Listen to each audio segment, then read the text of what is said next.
Ang bayan ng Dumangas ay matatagpuan sa lalawigan ng Iloilo na tanyag sa masasarap at sariwang pagkaing dagat. Isa sa mga produkto nito ay ang talaba o oysters. Partikular na sa Barangay Dakutan sa sitio Pantalan, Talabahan, ang lugar kung saan ito ay isa sa pinakasikat na bentahan ng talaba o oysters. Ito ay dinadayo ng mga food enthusiasts dahil sa kanilang lutuing dagat na malinis, sariwa at dekalidad. Pwede kang bumili at magpaluto rito.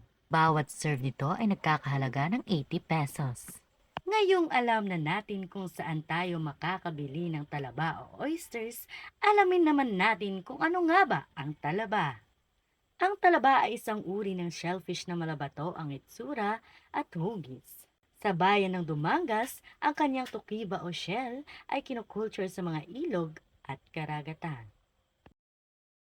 Ito ay mayroong matamis at natatanging lasa na may creamy texture na nagbibigay sarap sa lasa ng talaba.